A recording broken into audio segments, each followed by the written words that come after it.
నాకున్న నాలెడ్జ్ ప్రకారం కొన్ని క్వశ్చన్స్ అడుగుతండి, అంటే ఫాస్ట్ చెప్పేసేయండి మీరు కూడా. ఓకే. క్యాథలిక్స్ క్రిస్టియన్స్ అని ఉంటారు, క్యాథలిక్స్ కి క్రిస్టియన్స్ కి పడదు. ఒకరేమో కాదు క్రిస్టియన్స్ లోనే క్యాథలిక్ అని ఒక వర్గం. అంటే ఇప్పుడు నేను నా ఫ్రెండ్స్ లో నేను చూసినండి, ఇద్దరు నాకు తెలిసి ఇద్దరు క్రిస్టియన్సే. ఏమంటది లేదు నేను క్రిస్టియన్ కాదు నేను క్యాథలిక్ అంటది, ఏమంటది క్యాథలిక్స్ వేరు మేము వేరు అని ఈ క్రిస్టియన్ రైట్ అంటారు. ఒకరేమో జీసస్ వాళ్ళ మదర్ ని మొక్కుతారు, ఇంకొకరేమో జీసస్ ని మొక్కుతారు. ఎందుకు నాకు ఈ వేరియేషన్స్ మొక్కుతే ఏమైతుంది, అందరు కలిసి ఒకటే ఉండొచ్చు కదా. క్రైస్తవంలో 35,000 డినామినేషన్లు ఉన్నాయి. ఏ 2 డినామినేషన్లు ఏ ఇద్దరి పాస్టర్లకి బైబిల్ పడదు, అర్థం కాదు. ఎవరికి ఎప్పుడు ఎక్కడ ఎలా అర్థమయ్యేది కూడా తెలియదు. ఏంటంటే మీకు సింపుల్గా చెప్తాను, ఇప్పుడు మీరు అడిగిన దాన్ని క్రిస్టియన్ గురించి హిస్టరీ చెప్తాను. మొట్టమొదటిగా రోమన్స్ అనేవాళ్ళు క్యాథలిక్ అనే ఒక మతాన్ని సృష్టించారు క్రైస్తవంలో. యేసుప్రభుని విగ్రహంలో పూజించవచ్చు, మేరీ మాతను పూజించవచ్చు అని చెప్పేసి వాళ్ళు ఫస్ట్ స్టార్ట్ చేశారు. లేదు నీకు బైబిల్ సరిగా అర్థం కాలేదు, యేసుప్రభుని విగ్రహంలో పూజించకూడదు, ఆత్మరూపంగా పూజించాలి అనే తయారైంది ప్రొటెస్టెంట్ల వర్గం. అది ఎప్పుడు పుట్టిందంటే అప్పుడెప్పుడో క్రీస్తు పుట్టి, అసలు ఈ మతానికి యేసుక్రీస్తుకి సంబంధమే లేదు. యేసుప్రభే క్రిస్టియన్ కాదు, యేసుప్రభు యూద మతానికి చెందినవాడు. అప్పట్లో ఈ మతం లేదు. 525 సంవత్సరాల తర్వాత తయారైంది. యేసుప్రభు పుట్టాడు, చనిపోయాడు. 525 సంవత్సరాల తర్వాత తయారైంది క్యాథలిక్ నుంచి ప్రొటెస్టెంట్స్ వచ్చింది. లేదు మీకు అసలు యేసుప్రభు దేవుడు కాదు, యేసుప్రభు కన్నా తండ్రి యెహోవా ఉన్నాడు, యెహోవే దేవుడు అని చెప్పి తయారైంది యెహోవా సాక్షులు అని చెప్పేసి ఇంకో వర్గం. లేదు మీకు బైబిల్లో వాక్యాన్ని మనం ప్రచారం చేయాలి, వాక్య రూపంగా పూజించాలి, ఆత్మరూపంగా పూజించాలి, యేసుప్రభుని పూజించాలి, మేరీ మాతను పూజించాలి అని చెప్పేసి ఇలా అనేక రకాలుగా తయారు అయిందే అన్ని రకాల డినామినేషన్లు వచ్చినాయి. ఇప్పుడు ఏ 2 డినామినేషన్లకు కానీ ఏ ఇద్దరికి పాస్టర్లకు కానీ ఎవరికి బైబిల్ ఒకే విధంగా అర్థం కాదు. ఇప్పుడు మీరు కొన్ని వీడియోలు చూస్తున్నారు, కొంతమంది ఇక్కడ ఇదే ఛానల్లో నేను ప్రసాదం హ్యాపీగా తింటానని చెప్పేసి ప్రసాదం తిని చూపించాడు ఒక పాస్టర్. ఇంకొకటి ఏమో లేదు ప్రసాదం తినకూడదు, ఆ వచనం మీకు అర్థం కాలేదు, ఈ వచనం ప్రకారం ప్రసాదం తినొచ్చు అంట. ఒకటేమో లేదు బైబిల్ ఈ వచనం ప్రకారం యేసుప్రభుని విగ్రహంలో పూజించవచ్చు అని చెప్పేసి అంటాడు. కాదు మీకు బైబిల్ అర్థం కాలేదు, యేసుప్రభుని విగ్రహంలో పూజించకూడదు అని చెప్పేసి ఇక్కడ ఇంకొక వచనం ఉందని చెప్పి ఇంకొక వచనం చూపిస్తాడు. ఇంకొక వచనం ప్రకారము యేసుప్రభును దేవుడే కాదు, అసలు మీకు యేసుప్రభు మీకు బైబిల్ అర్థం కాలేదు, యెహోవా సాక్షులు అని ఒక యెహోవాని దేవుడు అని చెప్పేసి మీకు కొన్ని చోట్ల యెహోవా మాత్రమే నిజమైన దేవుడు అని ఉంటుంది, ఇంకొన్ని చోట్ల యేసు మాత్రమే నిజమైన దేవుడు ఉంటుంది. ఇట్లాగా ఎవరికి ఎప్పుడు ఎక్కడ ఎలా ఏ విధంగా అర్థమవుతుందో తెలియదు కాబట్టి అర్థమైన వాళ్ళందరూ ఒక్కొక్క డినామినేషన్స్ పెట్టుకుంటూ వచ్చారు. ఇప్పుడు ఈ చర్చికి వెళ్ళే వాళ్ళు ఈ చర్చికి వెళ్ళారు. ఫిలదెల్ఫియా అని చెప్పి, ఆర్థోడాక్స్ అని చెప్పి, లూథరన్ అని చెప్పేసి, ప్రొటెస్టెంట్స్ అని చెప్పేసి, పెంతెకోస్త్ అని చెప్పేసి, ఇప్పుడు మీరు నిన్న మొన్న వన్నెస్ అని చెప్పేసి పాస్టర్లు అందరూ కొట్టుకుంటా ఉన్నారు. దేనికి? బైబిల్ అలా అర్థం కాలేదు, ఆయన యూదా గోత్రంలో కాదు, ఆయన ఇజ్రాయెల్ కోసం రాలేదు, ఇజ్రాయెల్ ప్రపంచంలో ఉన్న వాళ్ళందరి కోసం వచ్చాడని చెప్పేసి ఈ అంశం మీద కొట్టుకుంటున్నారు. ఇక్కడ ప్రసాదం తిన్నందుకు ఒక 2 నెలలు రచ్చ జరిగింది, డిబేట్లు పెట్టారు, ప్రసాదం ఎందుకు తిన్నారు ఇట్లా. సో ఇలాగా ప్రపంచం మొత్తంలో ఏదైనా ఒక పెద్ద కన్ఫ్యూజన్ పుస్తకం ఉంది, అసలు ఏంటని చెప్పేసి ఏదైనా ఉందంటే అది బైబిలే. అది పరిశుద్ధాత్మతో రాయబడింది, పరిశుద్ధ గ్రంథము, ఎవరికి అర్థం కదా అంటారు. అది అసలు ఆ పుస్తకమే అలాగ ఉంటుంది. మరి బూతులు ఉన్నాయి, మరి అంతకన్నా బూతులు చాలా దారుణంగా ఉన్నాయి. ఇంతకు మించిన అసలు ఒక మాట చెప్పాలంటే ప్రపంచం మొత్తంలో కొన్ని వేల మతాలు ఉన్నాయి, ఆయా మతాలకు సంబంధించి ఆ గ్రంథాలు ఉన్నాయి. అసలు ఇది నీచమైనటువంటి పుస్తకము, దరిద్రంగా ఉంది అని ఏదైనా ఉంది అంటే అంతకు మించి బైబిల్ ఒక స్టెప్ ఎప్పుడు ఒక పైనే ఉంటుంది. అయితే ఇప్పుడు నేను చిన్నప్పటికీ ఇప్పటికీ నేను చూస్తున్నాండి, అంటే క్రైస్తవ మతంలో కానివ్వండి, ఇప్పుడు చర్చిలు మనం చూసినా కూడా కొన్ని చర్చిలకి గోపురం ఉంటుంది. క్రిస్టియన్స్ లేడీస్ అందరూ బతుకమ్మ ఆడినట్టు ప్రభు పాటలు పెట్టుకొని బతుకమ్మ ఆడుతున్నారు, మళ్ళీ పసుపు కుంకుమేసి అభిషేకాలు చేస్తున్నారు. ఇవన్నీ ఉండవు కదా. అంటే పాస్టర్స్ అందరూ ఈ విధంగా, అంటే ఇక్కడ కూడా మీకు కావాల్సినటువంటి పూజలు చేసుకోవచ్చు అని ప్రేరేపించడమేనా? కాదు మేడం, ఇక్కడ ఏంటంటే వాళ్ళు ఫస్ట్ నుంచి హిందువులు కదా, వాళ్ళు బతుకమ్మ చేస్తూ ఉంటారు, ఒక దేవతను అంకాలమ్మ దేవతను కనకదుర్గమ్మ దేవతను పూజించి ఉంటారు. వాళ్ళ మతం మారారనుకోండి, ఆ DNA వెళ్ళదు కదా, వాళ్ళకు అదే లైఫ్కి అలవాటు పడ్డారు కదా. ఇక్కడ పాస్ట్ ఏం చేశాడంటే అది రీప్లేస్ చేశాడు. ఇప్పుడు బతుకమ్మ ఆడుతున్నావు, అదేదో యేసుకు వాడు, అదేదో నువ్వు కనకదుర్గమ్మ దేవతకు పెట్టి నువ్వు బొట్టు పెట్టి పూజ చేస్తున్నావు కదా, అదేదో మేరీ మాతకు పూజించు అని చెప్పేసి పూజలు అట్లనే ఇప్పుడు అలా చెప్పారనుకోండి. దేవుడు మాత్రం ఇప్పుడు ఫర్ ఎగ్జాంపుల్ మీరు సామ్సంగ్ ఫోన్ కొనడానికి వెళ్ళారు, రిలయన్స్ డిజిటల్ కి వెళ్ళారు, నచ్చలేదు, పక్కన క్రోమా ఉంటుంది, పక్కన ఇంకో ట్రెండ్స్ అని ఏదో ఇంకో కొన్ని ఉంటాయి అనమాట. కానీ కంపెనీ అదే కదా, ఇక్కడ మిస్ అయిన కస్టమర్ ఇక్కడ లేని ఫెసిలిటీ పక్కన ఉంటుంది, అక్కడ మిస్ అయితే ఇంకో ఫెసిలిటీ ఉంటుంది, కానీ కస్టమర్ మిస్ అవ్వకూడదు అని శాంసంగ్ బ్రాండ్ అన్ని కంపెనీలలో ఉంటుంది. అట్లాగే ఇక్కడ కూడా ఈ చర్చికి వెళ్తే బొట్టు పెట్టుకోకూడదు అనుకుంటే ఇక్కడ వచ్చి మీరు బొట్టు పెట్టుకోవచ్చు. ఇక్కడ మీరు విగ్రహంలో పూజించకూడదు అనే ఒక కండిషన్ ఉంది కదా, మీరు క్యాథలిక్స్లోకి వచ్చి విగ్రహంలో పూజించుకోవచ్చు. ఈ చర్చికి వెళ్ళే వాళ్ళు బతుకమ్మ ఆడకూడదు అనే కండిషన్ ఉంది కదా, మీరు ఈ చర్చికి వచ్చి బతుకమ్మ ఆడొచ్చు. అంటే చర్చిలకు మధ్యలో ఈ విధంగా. అవును.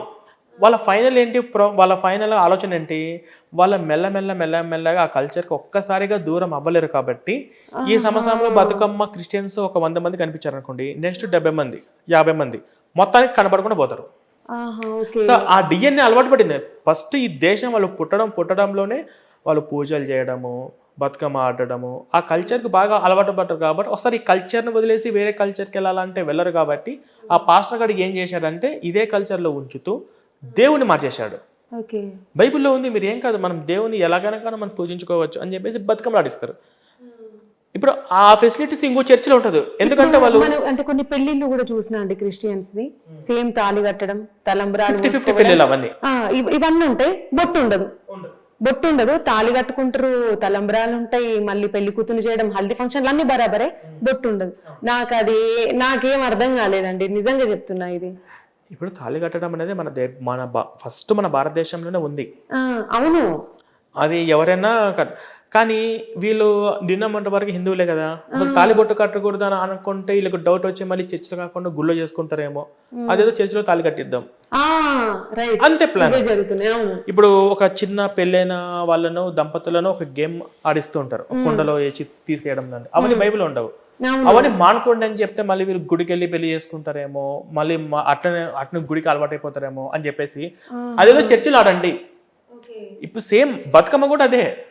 అరే మళ్ళీ వీళ్ళు బతుకమ్మ లేదు ఆడకూడదు అంటే మళ్ళీ వీళ్ళు బతుకమ్మ ఆడి మళ్ళీ మన చర్చికి రాకుండా మిస్ అయిపోతారేమో. మీరు బతుకమ్మ ఆడండి, ఆ యేసుకు ఆడండి. ఇప్పుడు దేవుణ్ణి ఊరేగించడము ఉంటది కదా, దేవుణ్ణి ఊరేగించడం లాంటి మళ్ళీ చేయరేమో అని చెప్పేసి అదేదో యేసు ప్రభుని ఊరేగించండి అంటే వాళ్ళని బ్రెయిన్ వాష్ చెయ్యాలి అంటే ఒక్కసారి అవరు. కాబట్టి అక్కడ దేవుళ్ళని మార్చేస్తారు, కల్చర్ని అలాగే ఉంచుతారు. ఆ కల్చరు ఆ తర్వాత జనరేషన్ అదే జనరేషన్లో సంవత్సరానికి పూర్తిగా లేకుండా చేస్తారు.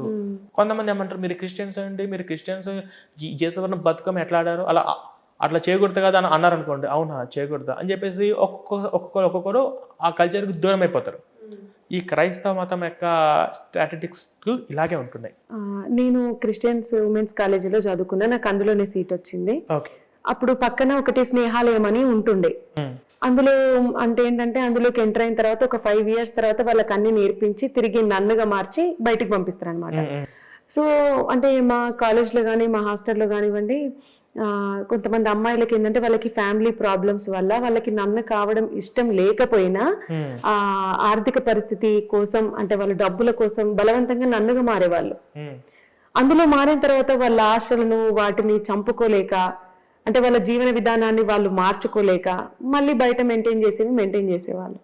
ఒకసారి దీని గురించి చెప్తారా? అంటే మీరు అందులో నుంచి వచ్చారు కాబట్టి మీకు తెలుస్తాయి కదా. అవును మేడం. ఇప్పుడు చర్చిల యొక్క సభలకు ఆడపిల్లలు చాలా ముఖ్యం అన్నమాట వాళ్ళకి. ఎందుకంటే మీరు చూడండి, అబ్బాయిలు కానీ మీకు తెలిసిన వాళ్ళు ఎవరన్నా అబ్బాయిలు ఉంటే ఇక్కడ హైదరాబాద్లలో సండే వస్తే కొన్ని ఫంక్షన్ హాల్స్ బుక్ చేసుకొని ప్రార్థనలు పెడతారు, సభలు పెడతారు. ఆ సభలోకి మనం అబ్బాయిలు ఎంటర్ అవ్వగానే అమ్మాయిలు వచ్చేసి ప్రైజ్ ది లార్డ్ రండి కూర్చోని అని చెప్పి తీసుకెళ్ళి కూర్చోబెడతారు. అంటే అమ్మాయిలు వెల్కమ్ చెప్తే అదొక రకమైన అట్రాక్షన్. అర్థమైందా? అది గుడా లేకపోతే థియేటర్ అదే కదా. ఇప్పుడు మీరు చూడండి, నేను చెప్పింది అబద్ధం అనుకోండి, ఇక్కడ జరిగేటువంటి ఫంక్షన్ హాల్లో ఎవరైనా అబ్బాయిలు వెళ్ళమని చెప్పండి, వాళ్ళు వెల్కమ్ అమ్మాయిలు మంచిగా తయారయ్యి నీట్గా క్యూట్గా తయారయ్యి లిప్స్టిక్ అన్నీ వేసేసుకొని సార్ వెల్కమ్ రండి కూర్చోండి. ఎందుకంటే అరే ఇంత మంచిగా రిసీవ్ చేసుకున్నారు, ఇంత మంచిగా అమ్మాయి ఏదో బాగా మాట్లాడుతుంది, ఇంకొకసారి రావాలి కదా, మళ్ళీ రావాలి కదా. ఇది ఒక రకమైన స్కెచ్. ఇది ఈ నన్స్ అనేది ఏంటంటే నువ్వు నీ జీవితాన్ని యేసుప్రభుకు అంకితం చేసేస్తే నీకు పరలోకంలో 10 రెట్లు మీకు ప్రతిఫలం వస్తుంది, నీకు అమ్మ నాన్న ఈ కుటుంబం మీకు ఎంతకాలం ఉంటుంది, శాశ్వత జీవితం నీకు వద్దా అని చెప్పేసి ఇటువంటి మాటలు చెప్పి అమ్మాయిలకు ప్రలోభాలకు గురి చేస్తూ ఉంటారు అన్నమాట ముఖ్యంగా. అందులో కొంతమంది భయపడి, లేకపోతే నువ్వు శాశ్వతంగా అగ్నిగుండంలో నరకంలో మలమల మాడిపోతావు అని చెప్పేసి భయపెట్టిస్తారు. ఇవి నిజంగా నమ్మి భయపడి అందులోకి వెళ్ళిన వాళ్ళు ఉంటారు. ఇంకొంతమంది మ్యారేజ్ పరంగా డైవర్స్ అయ్యి, ఇంకొంతమంది కుటుంబాల్లో సరిగ్గా సఖ్యత లేకపోవడం వల్ల ఫ్యామిలీస్తో ప్రాబ్లం ఉన్నటువంటి అమ్మాయిలు, పెళ్ళైన తర్వాత భర్తతో జరిగే చిన్న విభేదాల కారణంగా దూరంగా ఉన్నటువంటి అమ్మాయిలు, ఇటువంటి వాటికి ఇంక సరే నా జీవితం ఎట్లా అయిపోయింది కదా, ఇంకా ఇక్కడి నుంచి కొత్త జీవితం స్టార్ట్ చేద్దాం అండి. ఆ ప్రెషర్ అంతా ఇప్పుడు నేను చదువుకున్న కాలేజీలోనే ప్రిన్సిపల్ గానీ కరెస్పాండెంట్ వీళ్ళంతా మొత్తం కలిసే అనమాట. మామూలు ఇప్పుడు మనకు తెలిసింది ఏంటంటే నన్నంటే చాలా ఓపిక కొద్ది ఉండాలి, చాలా ప్రశాంతంగా సమాధానం ఇవ్వాలి అడిగిన వాటికి, ఇది మనకు తెలిసింది. కానీ అక్కడ చూసుకుంటే మాత్రం చాలా స్కూల్స్ కాలేజెస్ కానీ ఎక్కడైనా సరే వాళ్ళకు ఉన్నంత కోపం నాకు తెలిసి ఇంకెవరికి ఉండదు. మాట్లాడితే కోపం వస్తుంది, వాళ్ళకి ఏం చేసినా కోపం వస్తుంది, ఉట్టిగానే కోపం. ఇంకా పెళ్ళైంది అమ్మాయికి, అందుకే ఇన్ని రోజులు లీవ్ పెట్టిందంటే ఇంకా విపరీతమైన కోపం. అంటే వాళ్ళు అంటే వాళ్ళ జీవితంలో లేనివి వేరే వాళ్ళ జీవితంలో ఉన్నందుక మరి ఎందుకు వాళ్ళకంత కోపం, అంత బలవంతంగా నన్నుగా మారడం ఎందుకు? అదే ఈ ప్రలోభాలకు అవ్వడము, లైఫ్లో వేరే ఆప్షన్ లేదు, ఇక్కడ నుంచి కొత్త లైఫ్ స్టార్ట్ చేద్దాం అని అనుకున్న వాళ్ళు కొంతమంది ఇందులోకి ఎక్కువ వెళ్తుంటారు. కానీ వీళ్ళందరూ ఏం చేస్తారంటే వీళ్ళను కొంచెం క్యూట్గా తయారు చేసి కొన్ని సభల దగ్గరికి పంపించి గ్రేట్ వెల్కమ్ గ్రీటింగ్స్ మంచిగా చెప్పే దగ్గర అక్కడ పెట్టి యూజ్ చేయడానికి ఇట్లా చేస్తుంటారు. సో ఇందులో ఏదంటే ఏ కేటగిరీ తీసుకున్నా, ఏ వర్గం తీసుకున్నా, అసలు క్రైస్తవులు అనే వాళ్ళు ఉన్నారన్నా కూడా నేను ఇండియన్ ముస్లిమ్స్ నేను చాలా రెస్పెక్ట్ చేస్తాను. ఎందుకంటే వాళ్ళు ఇండియన్ ముస్లిమ్స్ మరి ఇంత లేరు. నేను చాలామందిని గమనించా, గుడికి వస్తారు, లేదు వాళ్ళంతగా అందరూ అన్నట్టు ఉంటారు. మా ఇంట్లో కూడా చుట్టుపక్కల చాలామంది ఉన్నారు. కానీ క్రైస్తవం అనే వాళ్ళకి పిల్లల నుంచే విషం ఉంటుంది, చిన్న పిల్లల నుంచే ఈ పాయిజన్ అనేది ఎక్కిస్తారు. అట్లాగా ఈ నన్స్ అనే వాళ్ళు కూడా కొంతమంది ఏం చేస్తారంటే, ఇప్పుడు కొంచెం మనం ఓపెన్గా చెప్పాలంటే ఇంట్లో నుంచి లేచిపోయారు అనుకోండి, లేచిపోయి అక్కడ ఏదో గొడవ అయ్యి మళ్ళీ తిరిగి ఇంటికాడికి వస్తే ఎట్లుంటుందేమో, నాకు ఇక్కడ నుంచి దేవుడు నాకు ఇక్కడ జీవితం అంకితం చేద్దాం అనుకున్నాను అని చెప్పి అట్లా వెళ్ళిపోయిన వాళ్ళు కూడా కొంతమంది ఉంటారు. లేదు మంచి భర్త దొరికిండు, మంచి జీవితం ఉంది, మంచి శాలరీ, మంచిగా ప్రేమగా చూసుకుంటుండు, వాళ్ళు వెళ్తారా నన్స్గా? వెళ్తారా చెప్పండి? వెళ్ళరు కదా. ఫ్యామిలీ కూడా మంచిగా ఉంది, కుటుంబం బాగా చూసుకుంటుంది అంటే వాళ్ళు వెళ్ళే ఛాన్స్ లేదు. లైఫ్లో ఫెయిల్ అయిన వాళ్ళు వెళ్తారు. సో ఫైనల్గా అంటే ఇప్పటికైతే మీరు ప్రతి గ్రామాల్లో సభలు నిర్వహిస్తూనే ఉంటారు, ఎట్టి పరిస్థితుల్లో ఆపేది లేదంటారా? ఎన్ని దాడులు జరిగినా ఏం చేసినా ఇప్పటి వరకైతే జరుగుతున్నాయి కదా మీ పైన? జరుగుతూనే ఉన్నాయి. నేనైతే సమాజంలో మార్పు తీసుకురావడం కోసము నా ప్రయత్నాలు నేను చేస్తున్నాను. మరి ఇప్పుడు మీరు ఇండిపెండెంట్ ఉన్న వాళ్ళు కాదు కదండి, మీరు మ్యారీడ్, మీకు పిల్లలు ఉన్నారు, మరి వాళ్ళ బాగోగులు కూడా మీరు చూసుకోవాలి కదా. మరి వెనక్కి తగ్గే ప్రయత్నం ఏం లేదా? ఫండ్స్ ఒకవేళ ఆపేసినా? నాకు ఫండింగ్ మీద నేనేమి ఆధారపడలేదు కంప్లీట్ గా. నేను నాకంటూ మరి ఆస్తిపాస్తులు ఉన్నాయా? బాగానే లేదు, ఆస్తులు అట్లా అంటే అన్ని ఏం లేవు. నేను 2-3 సోషల్ మీడియా వెబ్సైట్స్ నుంచి రెవెన్యూ జనరేట్ అయ్యే విధంగా నేను కష్టపడుతున్నాను. ఇంకొక రకమైనటువంటి బిజినెస్లో కూడా నేను ఇన్వాల్వ్ చేస్తున్నాను. నాకు ఫ్యామిలీ పరంగా చూసుకోవడానికి ఏం లేదు. కాకపోతే ఏంటంటే నాకు లైఫ్లో సాటిస్ఫాక్షన్ ఉండాలి. రేపన్నాడు ఒక ఏజ్కి ఒక 60-70కి వయసు వచ్చిన తర్వాత నా ఆధారం నన్ను ఒక ప్రశ్న అడుగుతుంది, ఇంత ఫ్రాడ్ జరుగుతుంటే నువ్వు ఏం చేసావని. అది ఇప్పుడు అనుకోండి, నీ గెలిచినా ఓడిపోయినా అనేది పక్కన పెట్టేసేయండి, కానీ ఫ్రాడ్ జరగకుండా నేను ఏదో ఒకటి పోరాటం చేశాను అని నా సెల్ఫ్ సాటిస్ఫాక్షన్కి నేను చెప్పుకోవాలి, నా అంతరాత్మకు నేను చెప్పుకోవాలి, నేను మౌనంగా లేనని చెప్పి చెప్పుకోవాలి. సో నాకు అది కావాలి. ఇప్పుడు నేను ఎలాగైనా బతకచ్చు, ఎలాగైనా నా కుటుంబాన్ని ఈ రిస్కులన్నీ వదిలేసి కావచ్చు, కానీ ఏదైనా సాధించాలి, నేను చాలామందికి ఇన్స్పిరేషన్గా అవ్వాలి, నా రాబోయే నెక్స్ట్ జనరేషన్కి ఈ పునాదులు పడాలి.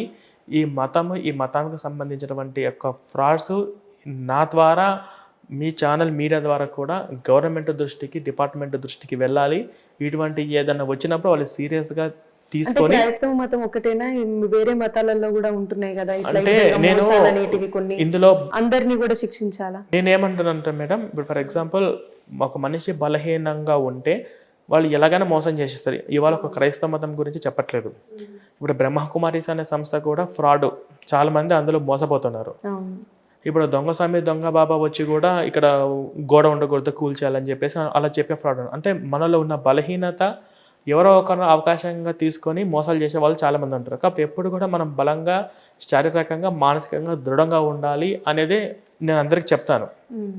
కానీ ఇప్పుడు నేను ఎంచుకున్న మార్గం ఏంటి, ఇప్పుడు ఒక యాక్సిడెంట్ అయింది, యాక్సిడెంట్లో ఒక 4 ప్రాణాలతో గిలగిల కొట్టుకుంటూ ఉంటున్నారు. నాకు అందులో ఒకరిని కాపాడే శక్తి ఉందనుకోండి, అందులో ఎవరో ఒకరిని తీసుకొని నేను వెళ్ళి కాపాడతాను. నువ్వు ఆ ఒక్కరిని కాపాడి ఈ ముగ్గురు ఎందుకు కాపాడలేదని చెప్పి నన్ను అడుగుతారా? అడిగితే ఎలా ఉంటుంది? నాకు ఆ ఒక్కరిని తీసుకుపోయే శక్తి మాత్రమే ఉంది. అట్లాగే ఈ దేశంలో ఉన్న అన్ని రకాల ఫ్రాడ్స్, అన్ని రకాల మోసాల గురించి నేను ఫైట్ చేయలేను. ఎందుకంటే నా శక్తి ఈ క్రైస్తవ మాఫియా గురించి నాకు అందులో అవగాహన ఉంది కాబట్టి నేను ఇది వరకు అందులో చేయాలని చేస్తాను. ఇప్పుడు అవి చేసే సంస్థలు వేరే ఉంటాయి, అవి చేసే వాళ్ళు వేరే వాళ్ళు ఉంటారు, అవి చేసే వాళ్ళు వేరే ఉంటారు. కాబట్టి నాకు ఇది పూర్తిగా తెలుసు, ఇందులో అవగాహన ఉంది, దీంట్లో నుంచి నేను వచ్చి ఉన్నాను. కాబట్టి నా జీవితం 28 సంవత్సరాల వరకు ఇటువంటి క్రూరమైనటువంటి పాస్టర్ల మధ్య పుట్టి వాళ్ళ మధ్య పెరిగి వచ్చినవాడిని నేను. నా చిన్నప్పటి ఫోటోలన్నీ చర్చిలోనే ఉంటాయి, మా పాస్టర్ల మధ్యనే ఉంటాయి. కాబట్టి వీళ్ళ కుయుక్తులు నాకు తెలుసు కాబట్టి వీళ్ళ వలలో ఎవరు పడకుండా ఉండడం కోసం నేను ప్రయత్నం చేస్తున్నాను. Okay, thank you so much Praveen గారు. మీ లక్ష్యం అనేది చాలా పెద్దది, ఎంతో మందికి ఎదురుపోతున్నారు. వాస్తవానికి నిజంగా మన దేశంలోనే ఎక్స్ క్రిస్టియన్ అనే పదం అయితే ఫస్ట్ మీదే ఉంది, ఇంకెవరిది లేదు. సరే చూద్దాం, ఏదైతే అయినప్పటికీ కూడా ప్రజలు ఎవరు మోసపోకూడదు, గుడ్డిగా దేన్ని నమ్మకూడదు. సో ఇదైతే నిజంగా చాలా బాగుందండి. చూద్దాం, మీరు అనుకున్న లక్ష్యాన్ని మీరు చాలా వరకు సాధించాలని నేను కూడా మనస్ఫూర్తిగా కోరుకుంటున్నా. Thank you so much. Thank you so much.